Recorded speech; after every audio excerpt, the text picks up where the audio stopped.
Hello viewers, আসসালামু আলাইকুম। বর্তমানে প্রশ্নপত্র ফাঁস নিয়ে খুব আলোচনা চলতেছে। আসলে বিষয়টা নিয়ে অনেক গাড়াগাড়ি চলতেছে, মাতামাতি চলতেছে এবং 17 জনরে নাকি ধরাও হয়েছে। তার মধ্যে 17 জন জড়িত এই প্রশ্নপত্র ফাঁসে। পোলাপানে আসলে পরীক্ষাটা দিব কি? আর এই 17 জনরে কিল্লিকে ধরলো, আমি এই জিনিসটা বুঝতেছি না। এগরে ধরার তো কোনো দরকার নাই।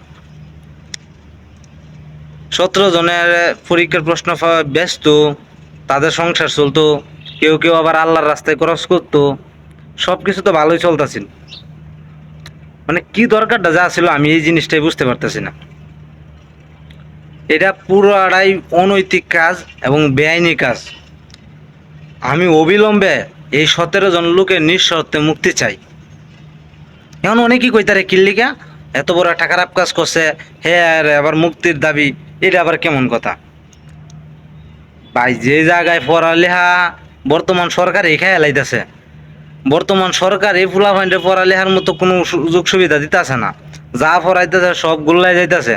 এই জায়গায় প্রশ্নপত্র পাস করছে, এটা তো আহামরি কোনো কিছু হয়েছে না।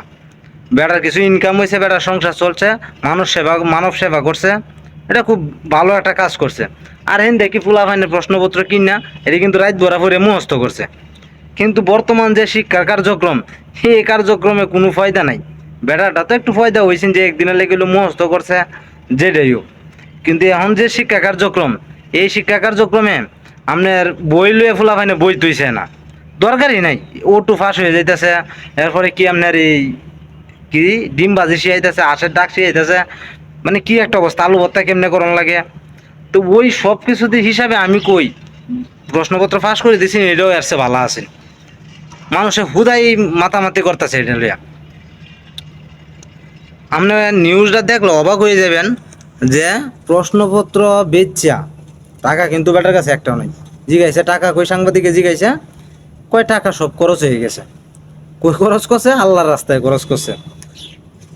বিষয়টা আসলে এমন হয়ে গেছে যে কুরবানির লেগে যদি আপনি গরু চুরি করে আনেন কুরবানির নিয়তে, তাইলে এটা ফরজ হয়ে যাবে, এরকম একটা বিষয়।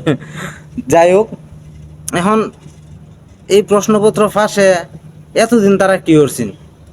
হ্যাঁ, তারা যে এত প্রশ্ন ফাঁস করে দেয়, তারা কি একবারও দেয় নাই?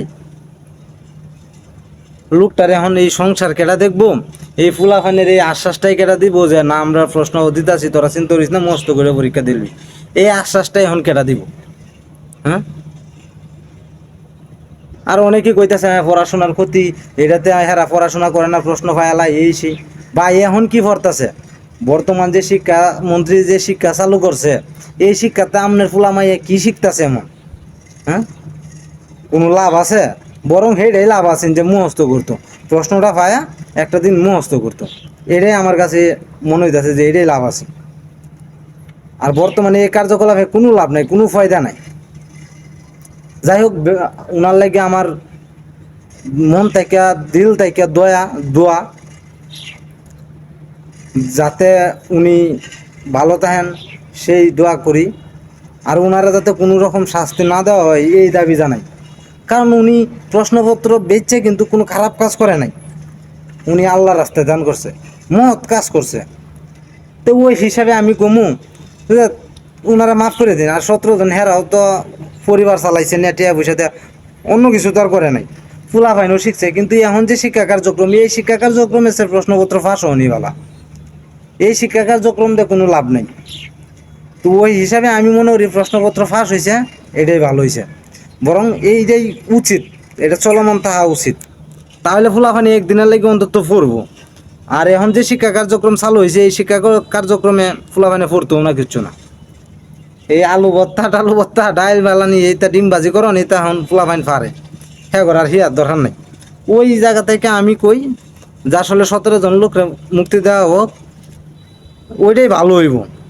আর হুদাই জেলে মেলে নেওয়া কোনো লাভ নাই। এই গরিব মানুষ যারা ত্রাণ টান পাইতো, মনে হয় যে তারাও কিন্তু চলতে পারতো, 1-2 সন্ধ্যার খাওয়ান দিত, কাপড় চোপড় দিত, ভালোই আছেন। কিন্তু তো আমি এটা সবার দৃষ্টি আকর্ষণ করতে চাই যে সবাই ভিডিওটা দেখিয়া অন্তত এটার মতামতটা জানেন যে আসলেই ধরাটা কি ঠিক হয়েছে?